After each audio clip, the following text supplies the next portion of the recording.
Happy birthday to you. Happy birthday to you. Happy birthday dear Asin. Happy birthday to you. May God bless you dear. May God bless you dear. அத்தை கொடுப்பாங்க. கொஞ்சம் கூட. May God bless you dear. Happy long life to you.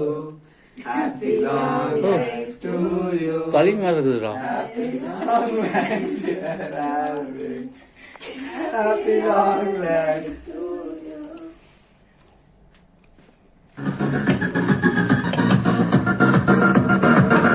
Happy birthday, happy birthday, happy birthday, happy birthday, happy birthday, happy birthday, happy birthday, happy birthday, happy birthday, happy birthday, happy birthday, happy birthday.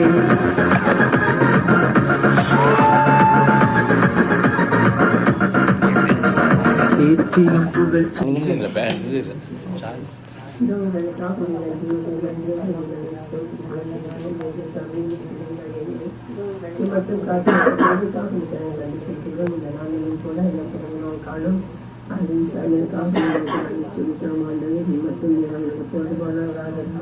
கொடுத்த சுகபல ஜீவனத்தான் நன்றியோடு ஸ்தோத்திரிக்கிறோம்.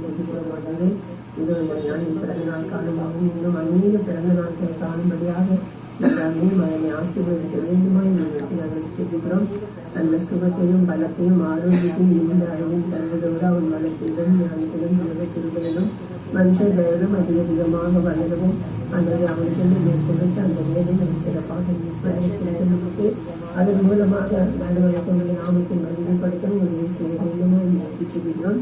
அந்த ஒவ்வொரு வேலையும் செய்யும்போது நீர் ஆலோசனை கத்தராக இருந்து படுத்தும் ஞானத்தை தந்து அவனை ஆசீர்வதித்து வழிநடத்த வேண்டுமா என்று நாங்கள் செல்கிறோம்.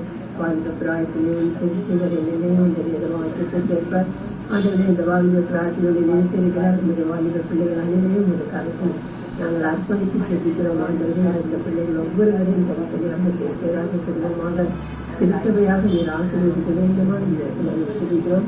ஆண்டவரே இந்த வாழ்ந்த பிராயம் மட்டுமல்ல ஆண்டவரே அவர்கள் எப்பொழுதுமே அவனுக்கு சாட்சியுள்ள பிள்ளைகளால் சிந்தித்தவன் நாமத்தை மகிமைப்படுத்தி ஆண்டவரே இந்த வரும் காலத்தில் இந்த சிகிச்சைகளுடைய தூண்களாக விளங்க ஒரு உதவி செய்ய வேண்டுமா என்று நோக்கி நாங்கள் செல்கிறோம். ஒரு நாளும் அவன் விட்டு பின்னால் குறைவிடாதபடி பாதுகாக்கப்பட வேண்டுமா என்று நோக்கி செல்கிறோம். கொஞ்சம் வரத்திலும் பக்கத்திலும் பாதுகாவலமாக இருந்து அவர்கள் பாதுகாத்துக் கொள்வதோடு ஒவ்வொருடைய கையின் பிரயாசத்தையும் கைக்கு செய்யும் வேலையும் கூட எங்களும் ஆசீர்வதிக்க வேண்டுமா என்று நாங்கள் செல்கிறோம். ஆண்டவரே பிள்ளைகள் செய்ய ஆசீர்வதிக்க அதிகமாக ஆண்டவர்களுக்கு தொழில் செய்யும் பிள்ளைகளாக ஜீவிக்க பிரகாரமான காரியங்களுக்கு அதிகமான முக்கியத்துவம் கொடுக்காதபடி எப்பொழுதுடைய ஆண்டவருடைய பணியில் தங்களை ஈடுபடுத்திக் கொண்டு ஒவ்வொருவரையும் கரம் பிடித்து வழிநடத்த வேண்டுமா என்று நாங்கள் சொல்லிக்கிறோம். எங்கள் அனைவரையும் தாழ்த்தி உமது கருத்தில் அர்ப்பணிக்கிறோம். உங்கள் சித்தம் மட்டும் எங்கள் வாழ்க்கையில் நிறைவேற உதவி செய்ய வேண்டும் என்று எங்கள் ஆண்டவரும் அறிவை ரட்சகருமான இயேசு கிறிஸ்துவின் நாமத்தில் வாழ்ந்துகொள்கிறோம் பிதாவே.